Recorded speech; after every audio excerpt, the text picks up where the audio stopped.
the spirit with you wherever you go. Okay, so moving into the NHL, we've got the firing of DJ Smith by the Ottawa Senators, who are currently sitting tied for last in the East. I'm not sure where they are compared to some teams in the West.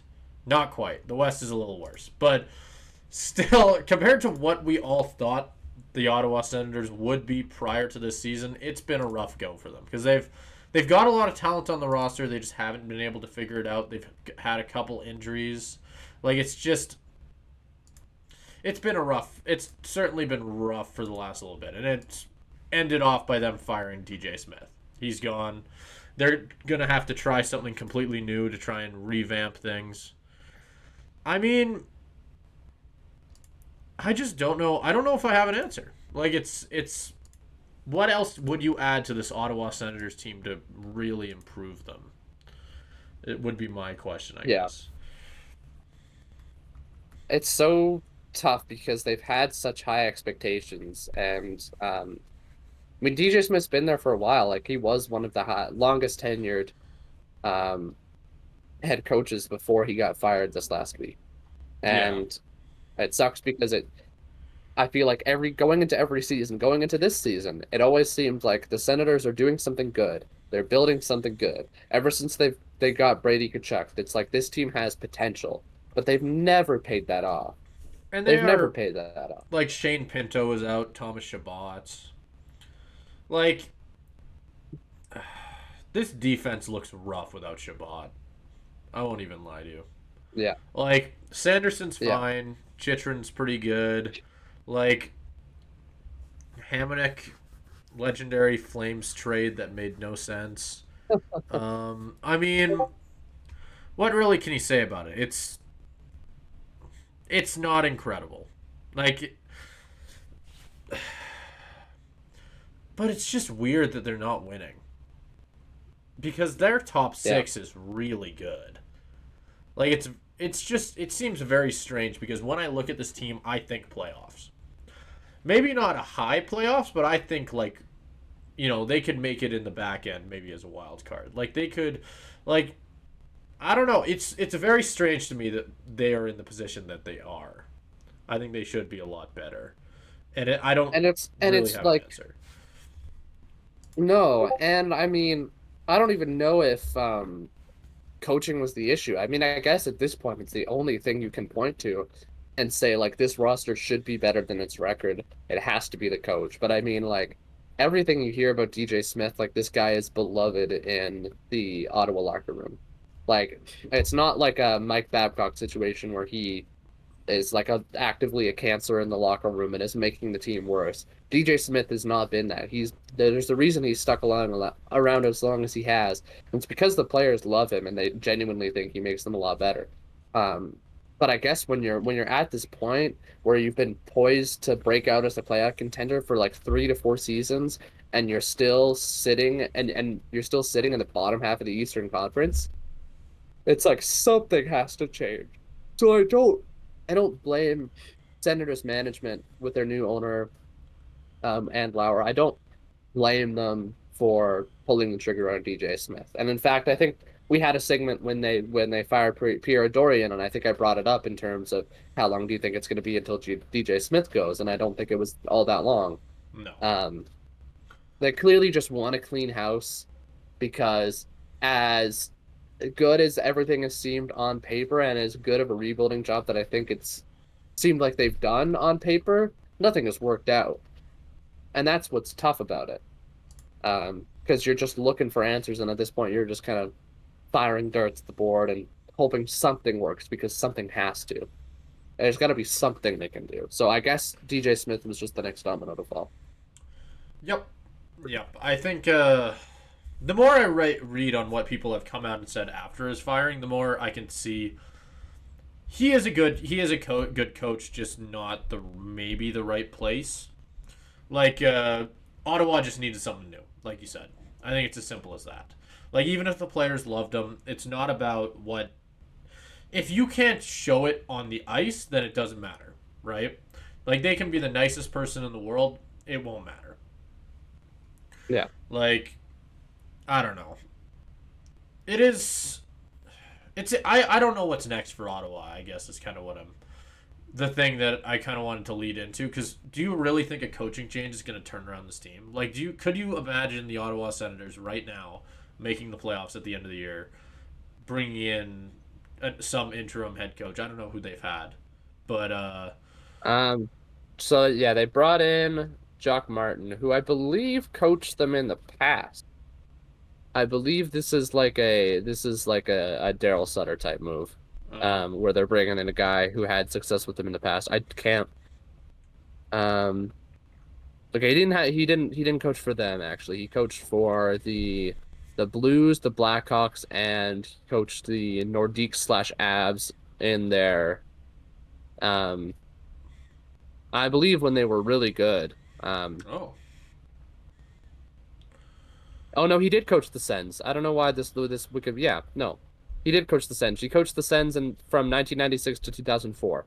So okay. it is a pretty similar move to Daryl Sutter in terms of they had decent success under him Very veteran when they coach, coached like him. not new to it. Very veteran coach. Yeah, Yeah, which very might be good for this team, honestly. Like I think bringing in a vet guy, maybe he has more of like an older style, wouldn't be a bad thing.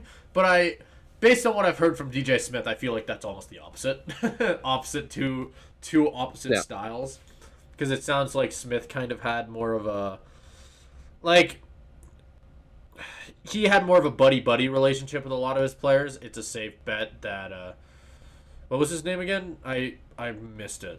Jacques Martin. Jock Martin. I think he'll probably have a very good chance of like having quite the opposite. I think he's gonna.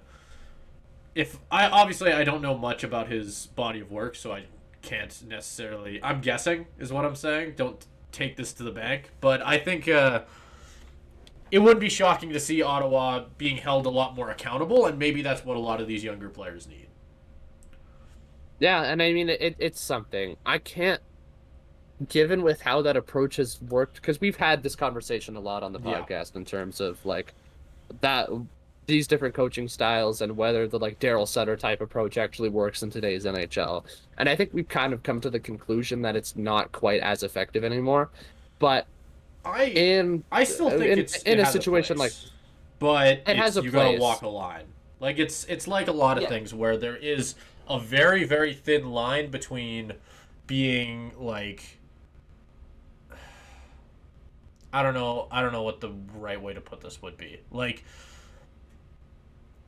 being Between hard being for strict and being an asshole. yeah, Like basically. Like, and you can tell when you're in those types of locker rooms, you can feel it, right? Like, you can tell the difference between a coach that's just going to take it out on you because he had a bad morning and a coach that is going to take it out on you because you deserve it and you lost 6-0, right? Like, the best coaches yeah. know when to do that stuff. And I think that's something that a lot of the older coaches like Babcock and I mean Daryl Sutter, I guess at times where it's just like it's too much for a lot of young players. Like there have been arguments made where it's just that's why it doesn't work anymore, right? Because those coaches take it too far. I still think that there's a place for it, and I don't think you can just have your coach be buddy buddy because if you want to win, that's not the way that doesn't work. You can't be best friends with your coach. Yeah. Yeah. Yeah, and I think it'll at least be a good perspective change. Um, because I think you're right. It's about treading the line, and we don't know Jock Martin in terms of what he's like in the locker room, or what. Obviously, he's had success before, but that was kind of in a different era. We don't know what it's going to look like. But it is a change from everything that we can see. It seems like it's a change in perspective that might be needed for this team. I will say, obviously, very small sample size in terms of the games that Jock Martin has coached now.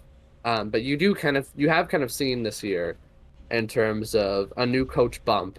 This is kind of a thing across all sports where a coach gets fired and then immediately after the team starts performing better.